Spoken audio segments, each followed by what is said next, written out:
Depuis 1986, les enquêtes démographiques et de santé ont permis de collecter au Sénégal des données, et cela depuis pratiquement tous les 5 ans.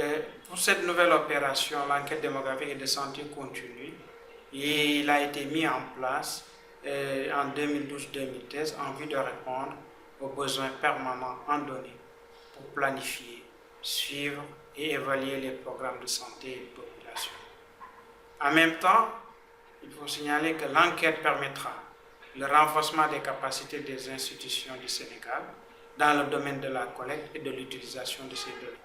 Cela va permettre aussi une amélioration de la qualité des données, mais aussi une réduction des besoins en assistance technique.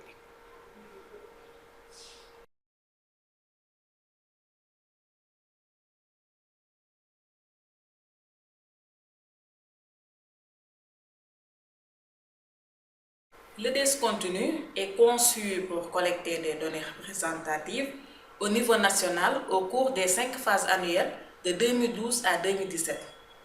Au cours de chaque phase, l'échantillon, la population enquêtée et le contenu des questionnaires varient selon les indicateurs à renseigner compte tenu des préoccupations nationales.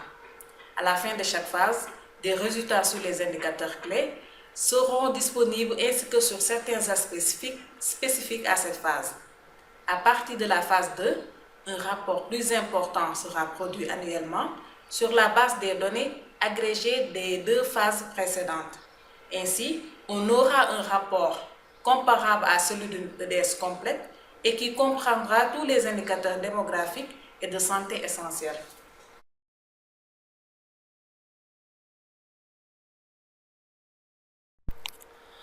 En général, les résultats de l'EDES continu peuvent être comparés aux résultats de l'EDES précédente au Sénégal, sauf pour quelques indicateurs dont la définition ou le calcul ont changé au cours du temps.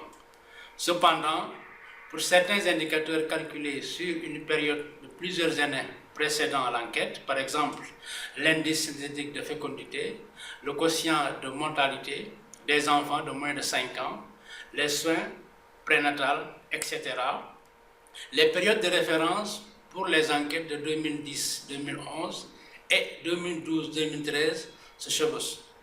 Bien que les résultats soient comparables même pour ces indicateurs, on ne peut pas s'attendre à des changements statistiquement significatifs de ces indicateurs entre les 2 enquêtes.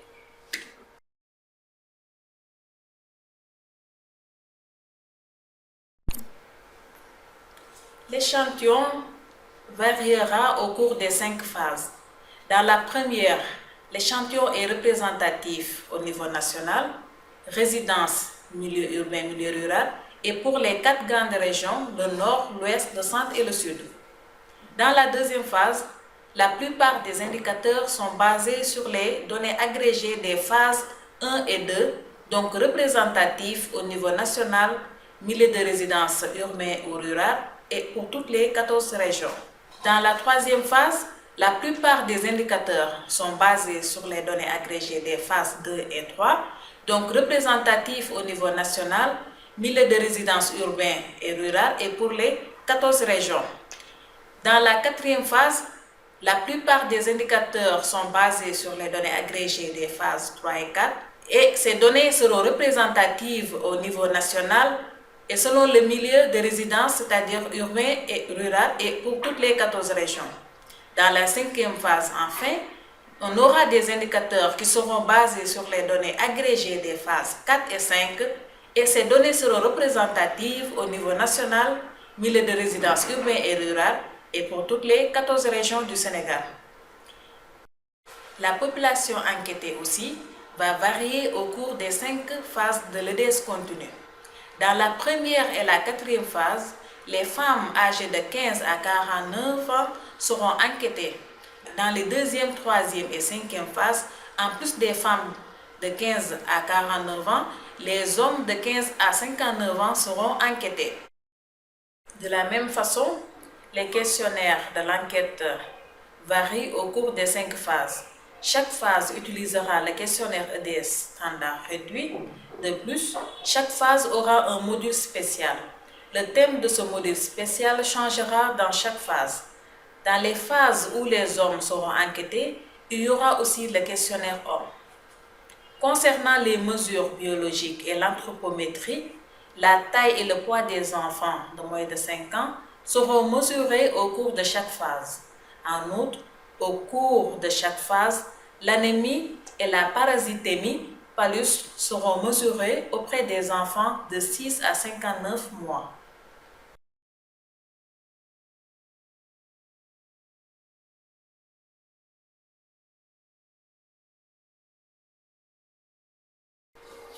L'autre volet de l'enquête démographique et de santé continue est l'enquête sur la prestation des services de soins et de santé, qui a pour objectif de fournir des données sur les services de soins et de santé.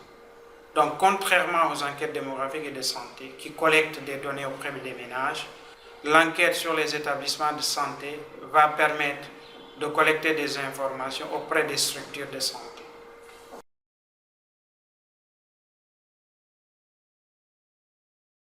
En général, pour évaluer l'état des services de soins de santé, une EPSS utilise 4 méthodes de collecte de données. L'inventaire de la structure de santé, interview des prestataires de santé de la structure, observation des consultations des soins de santé et l'interview de sortie des clients de consultation observés.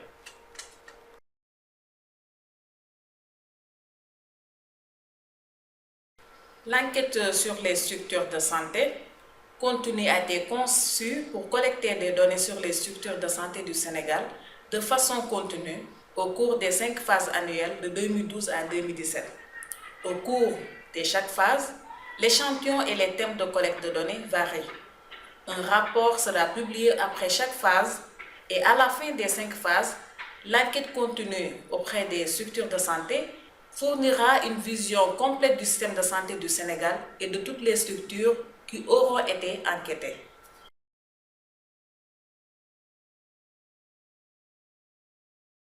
L'échantillon varie au cours de 5 phases. Et dans les premières et deuxièmes phases, l'échantillon est représentatif au niveau national par type de structure, autorité de gestion et région. Dans les 3e, 4e et 5e phases, 10% des structures de la phase précédente sont répétées.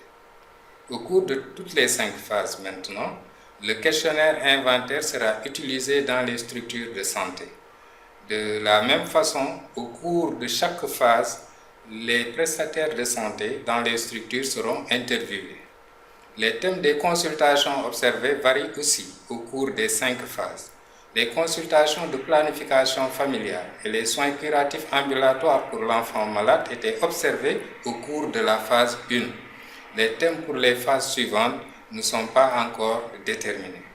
Les interviews avec les clients correspondent aux consultations observées. Au cours de la phase 1, les clients des consultations de planification familiale et les parents gardiens des enfants ayant reçu des soins curatifs ambulatoires pour l'enfant malade étaient interviewés. Puisque les thèmes pour les consultations observées des phases suivantes ne sont pas encore déterminés, les interviews avec ces clients ne sont pas aussi déterminées.